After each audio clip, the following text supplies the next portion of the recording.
Yes, indeed. For those who don't know, I have a particular hate for the cartoon series Doug. Not because the show itself is an ungodly, boring waste of time, though that certainly doesn't help, but more that anyone growing up with the name Doug was constantly tortured by the fact that this show was about a wimpy, unpopular dorka doofus who coincidentally shared the same name. Just hearing the theme music alone seems to be causing an impressive tumor in my brain that I have decided to name Pork Chop. I look forward to when it finally finishes me off and I never have to listen to that song again. But I digress. Once Disney took over and started running the show on ABC as opposed to Nickelodeon, fans were outraged because, the original was such a classic.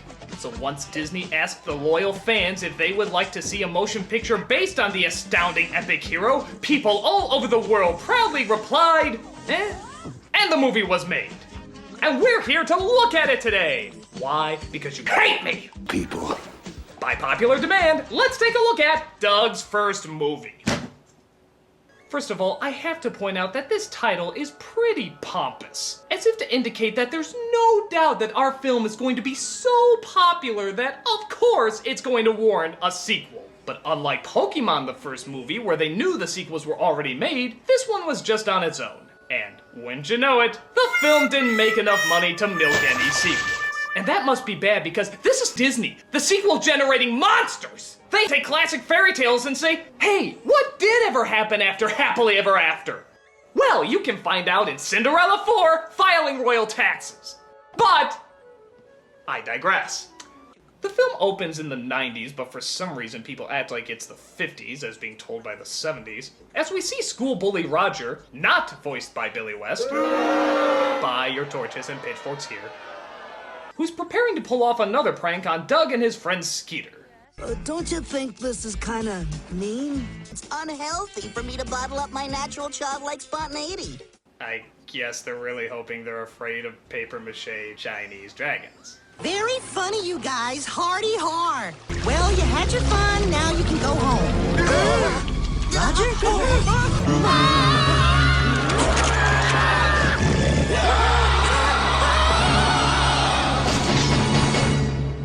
Okay, there's no gore, but there is something just as equally terrifying. The opening credits. Roll it, Pork Chop. Here comes the opening theme.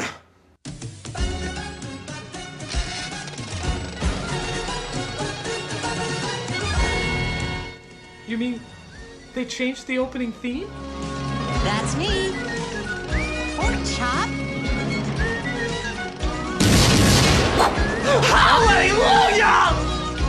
Oh, it's bland. It's forgettable. It sounds like nothing I would ever remember in recent history. But hey, so's the show! It's absolutely perfect. Rest in hell, you theme. May an army of devils sing thee to thy fiery death. After we just assume Skeeter got away from the monster, Doug informs us of the one thing that's on everybody's mind. That means at school, people have just one thing on their minds. A Valentine's dance. Isn't it romantic? A Valentine's dance. How delightful. A Valentine's! A Valentine's Dance? Who the talks about a dance this much? I mean, the girls I can understand, but the boys? Really? Somehow this doesn't seem particularly realistic. Hey, Bobby, good job on that last shot. Oh, it's these new Air Jordans. Those don't do anything. Yes, they do. They can make you reach the net easier. Oh, Bobby, you've been watching too many commercials. Seriously, is nobody thinking about the dance?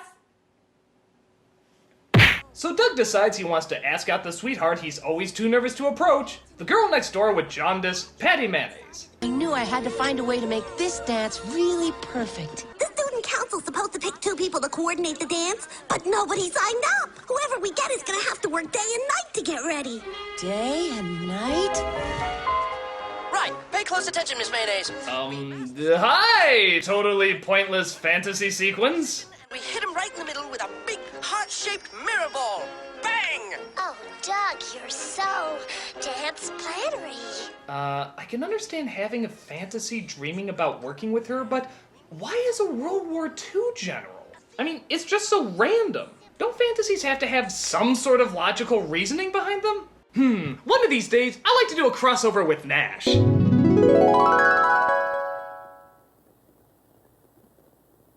You are weird. Not much competition. So both Doug and Patty sign on for the dance committee, but only Patty gets chosen. The other position goes to a guy named Guy. Guy Graham, upperclassman, heads up, dinky dance, bang! Wow! It turns out Guy joined the committee to get fresh with Patty too. Well, Doug, you understand, Guy has real accomplishments, and he's friends with my daddy. Fine, young man. But for the moment, even bigger news seems to have fallen into their lap. The monster! I told you there was a monster! So after they dissolve to 1 second later, Doug gets excited about the possibilities a picture of a foot can bring. Skeeter, we're gonna be famous! This is the biggest thing ever! Woohoo! When the biggest thing ever happens, The biggest thing ever! Doug imagines himself a superhero. What is the script narrating now? What's going on? That night, Quailman rendezvous with a certain young woman. Oh, Quail Man. What is the point of these fantasies? Yes, he plays the character on the show, but what does that have to do with what's going on right now? Looks like an uninvited guest is trying to crash the party, Quail Dog. It's like if Scrubs and Family Guy took all their pointless cutaway jokes and turned into some sort of horrible hybrid of wasted time. Quailman and his super pal, Quail Dog. And not only that, this fantasy goes on for a while. Almost as if we went into a totally different movie. If only I was so lucky. Who are you? I am the Lord of the Polka. Care to dance? Must dance. I'm not kidding. This fantasy goes on for like 4 minutes, which in Disney animated years is like 20. Quail Dog turns the high-powered disco lights into the eyes of the monster, momentarily disorienting the reptilian rowdy. I don't even get it. Does Doug just black out for a while his friends just look at him awkwardly? So, Doug, what do you think about the picture? Doug, I miss you when you do this. Why do you go where I can't follow? Meanwhile, Roger and his henchmen, because all school bullies have henchmen in cartoons, put together a plan to find the monster they discovered the other night. There is only one thing that can save us from certain destruction. I present to you... Robo Crusher. Note the pincer claws and x-ray eyes. I've drawn myself down here for scale.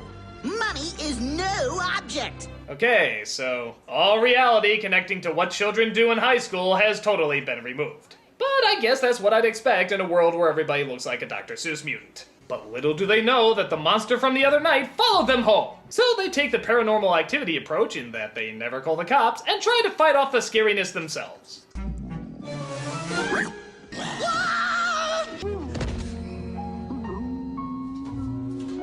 But they find out that the monster isn't scary at all. I dare even call him a complete letdown. Can't believe that. He tried to eat Herman Melville. Hey, he looked. He thinks it's his name. You like that name? Herman Melville? Okay, monster. From now on, your name is Herman Melville. Ooh, I feel disgraced somehow. So they go to their friend Mr. Dink to tell him all about the monster. And to be fair, he does manage to deliver the only funny scene in the movie. Virtual reality. It's like we're standing right in your living room. Exactly. Everything's right where it is in real life. It's exactly like being here, only much more expensive. Sort of like watching Doug on the big screen when you could be watching it at home for free. Mr. Dink, meet Herman Melville, the monster of Lucky Duck Lake. So they let the mayor know about their discovery, and I guess because she's in politics, her first reaction is to cover it up. You mean to tell me that he came out of that polluted lake? Bud, hang up. Dear? Now, if we call the newspaper owned by Bluffco and tell them we've got a story that Bill Bluff is a polluter, someone will kill the story. And let's just say it won't be good for Herman either. Being the mayor, it's not like I have any possible power to fix this problem at all, so I guess we're stuck. Get a clue! Get a clue, you moron! Get a clue! But she does decide to hold a press conference the next day to show the monster on her terms. So Doug tells Patty about what's going on, right in front of Guy, who's good friends with Mr. Bluff! We have proof Mr. Bluff's polluting the lake. I wouldn't go around saying stuff you can't prove. Well, I've got proof.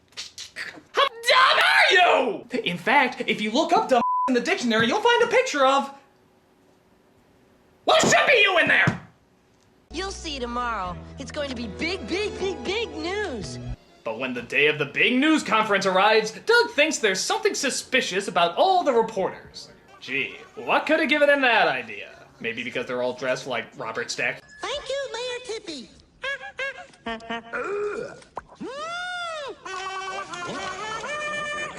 Sorry, always wanted to do that on TV. You're a waste of thought. So, to save the monster, Doug totally bails on the news conference. Something's not right. I think we made a big mistake. Mr. Funny, is this your idea of a joke? I'm sorry, I gotta go now. I knew it. Sea monsters, right. I can't believe it. I had no idea Doug would lie like that. I say we judge strictly by how it looks and in no way question motivation or character. So after they find out that the reporters did indeed work for Mr. Bluff, and that it was just a plan to capture the monster, the mayor's plan is going to be A, have Bluff arrested, B, document all that she can through video and eyewitnesses that the monster is real, or C, have some of Bud's famous leftover meatloaf. Now, what do you say we have some of Bud's famous leftover meatloaf? Now you're talking. Let's go, lawyer. Am I on Mars? Tell me I'm on Mars! None of this makes any sense! I must be on Mars!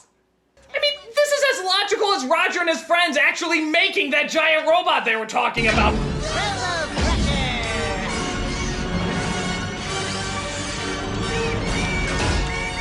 Oh, what? You never did this in high school? I did it all the time! Right after I made the honor roll in Muggle Studies.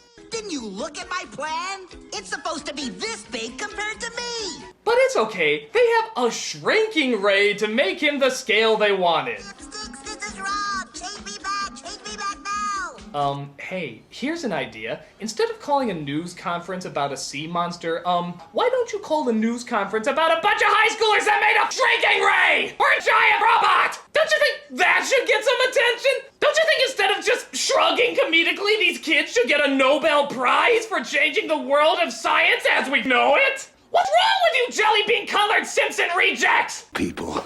But I digress! Things, believe it or not, get even weirder as Roger's robot turns into a motherly housemaid. A sort of Julia Child bot, if you will. Now, let's change out of that beastly outfit and into something more presentable. Okay, this idea could be salvageable if she gets in a bloody death match with Rosie from the Jetsons. I don't know how they fit in, but trust me, they couldn't make it any worse. So, because we're not done ripping off every G movie cliche known to cinema, we now get the bit where they disguise the creature as a person, and of course, everybody falls for it. What's her name? It's Herman Nunini. Ah, what a beautiful name. Herman Nunini. Hey, you know what? This is really stupid. Look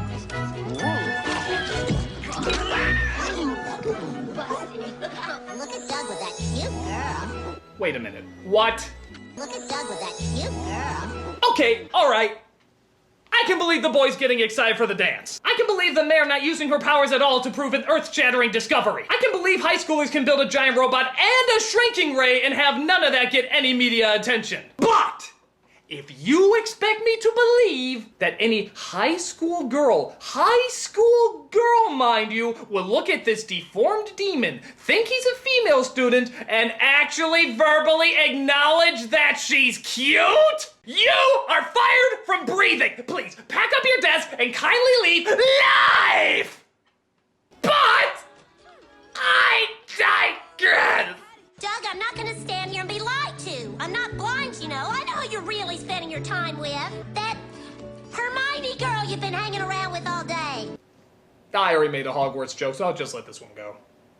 Come on, Patty, she's not even a girl. I know you think I must be dumb because I believed all that monster stuff before, but I hope you don't think I'm that gullible, Doug. Well, you think that, and really, Doug, you're trying to date this girl? So later that night, Bluff captures the creature and they take him away. Trying to think of something to do, Doug comes across the story that Guy is writing for the school paper. On the screen, next week's Weekly BB. Monster destroyed. Bill Bluff a hero. We're too late. Herman's dead. Wait, you just said it was next week. Obviously he wrote it ahead of time before it happened. They killed Herman. This stinks. Yeah, but it's next week's paper. The horrible monster was blasted into smithereens, thus saving the dance organized by cool upperclassman Guy Graham. It's next week's paper! Night of fun turns into night of terror. Didn't you see Tomorrow Never Dies? It's a James Bond scheme! Wake up! Wait, the dance isn't until tonight. Of course. Guy wanted to make sure this was in next week's paper. You mean when I said it was next week's paper, it was actually next week's paper? Oh, Guy must have known I'd be stupid enough to do whatever it is my brain just did there. So, the night of the dance comes, and nobody seems to question why security has been up to Nazi-level extremes. We're so glad to see so many of you lovely people here tonight. We would especially like to welcome all the representatives of Illinois' law enforcement community who have chosen to join us here in the Palace Hotel Ballroom at this time. We certainly hope you all enjoy the show. They manage to find the monster and dress up the fembot to go in posing as him. Fire.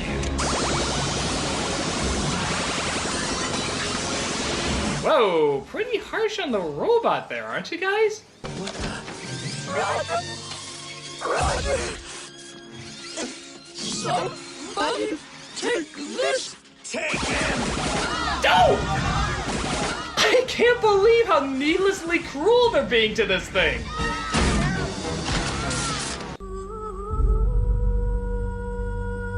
So they return the monster to the water, and Bluff has to explain himself. Mayor Dink! Bill, I think you should discuss your pollution problems with me. Oh, yes, of course. Certainly. Certainly. And just like most elected officials, they come into the problem too late, do absolutely nothing to solve it, and yet somehow they take all the credit when it finally works out. You elected them, folks! Patty? Are you okay, Patty? Herman! But the monster comes back one more time to say goodbye after the people have left. I forgot. I brought you something. Remember this? Herman Melville's works? Yes, he writes about a monster in the water who people try to hunt down and kill. But don't worry though, you'll enjoy the ending. So he goes back into the water and we get to see our favorite character one more time before the film ends. No, not that puke stain. There you are! Oh, you forgot your jacket! I feel so sorry for this thing! Roger! How is it in a cast of characters this big and literally this colorful, the only one I feel any amount of emotion for is the lifeless robot? It's actually kind of hard to watch. Roger! Go give him his coat, robot. You have America on your side! Patty and I danced on the dock under the moon for quite some time. I wouldn't have minded if it had gone on forever.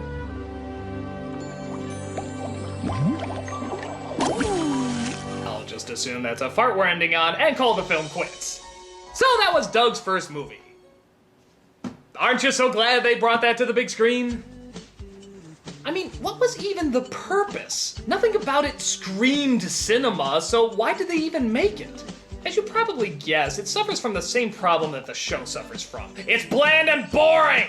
I hate this movie, I hate this show, I hate everything having to do with it! And thank God this is the last thing I ever have to review having to deal with it! Because I swear, if I hear that song one more time, I don't know what's gonna happen! I'm the Nostalgia Craig, I remember it!